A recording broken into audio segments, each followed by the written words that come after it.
Good morning, everybody. Happy Monday. I'm popping in here for a few minutes right before I do my strength training to give you your Monday morning zone mission.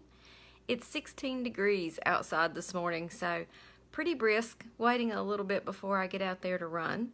And I want to do my strength training this morning. So you guys are getting me with my hair basically brushed and no makeup. But you know what? It's okay. It's real life, guys, and I try to not sugarcoat stuff.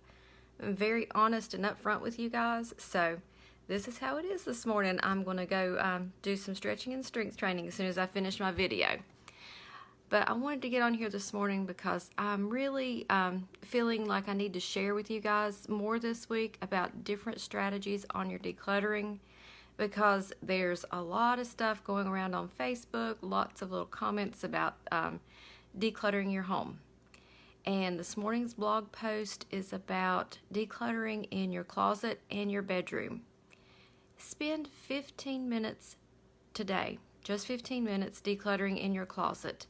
Don't pull everything out. Don't pull a bunch of stuff out. Basically, the way I declutter mine is I flip through the clothes and I pull out the things that I know I've not worn in quite a while, things that don't fit, things that maybe I just need to let go of. But I do not recommend to you guys to dump everything in your closet on your bed and sort through it. I don't recommend you do that with your kids' clothes either. I can remember having 5 kids. I hadn't even had my 6th child yet, and just dreading the season change because there were just so many clothes.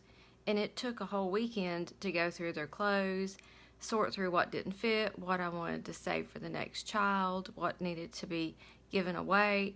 It was horrendous, and I hated it, and they hated it.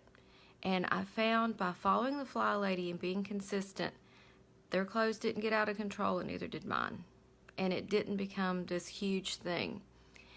If you don't establish the decluttering habits, then just doing a massive purge is not going to help you, because you're eventually going to get back to the same place. Having that regular habit of decluttering is what's going to help you get organized and stay organized. So let's see who's commented here this morning. Latia, good morning. She said I look the same with or without paint. Well, there's a few places on my face I cover up with makeup, but it's okay. Good morning, Patricia. And Karen, great to see you today. Patricia says she read my blog this morning and she tried that once, pulling everything out. Never again. I hated it. Yeah. I mean, when you come down to it, if you empty your closet on your bed or in the middle of the floor, I mean, eventually you got to go to bed, and you're probably not going to get through that pile in a day. So why would you do that? If you need to declutter in your closet, make a pile as you're pulling stuff to give away, and then put it in a box, put it in your car, and get rid of it. All in that same 15 minutes. Don't drag it out. If you do this every single month, I promise you, it will add up over time. It does. And you're going to maintain too. And your kids, as they get bigger, they can do the same thing. Send them to their closet and tell them to bring you 5 things that they don't wear. I'm sure they're going to find 5 things. Same thing with their dresser drawer. Tell them to go pull 5 things out of their dresser that they're not wearing. A lot of times what you find is kids have so many things stuffed in the back of the closet or in the back of the drawer that doesn't fit or they don't like. And don't get your feelings hurt if they bring you stuff that grandma sent or you bought them that they just don't like and aren't wearing. Bless somebody else with that.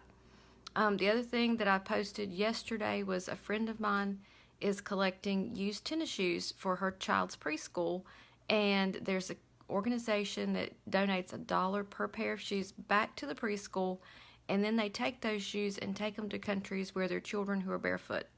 And they take all size shoes because, you know, kids, big kids too, need shoes. And it's a way to declutter and make a difference and not end up throwing things into the landfill that we don't need to throw into the landfill.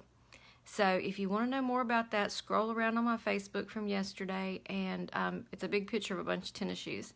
That organization probably has something going on in your area too. But there are ways to incrementally declutter that's not going to cause you a lot of stress or a big mess.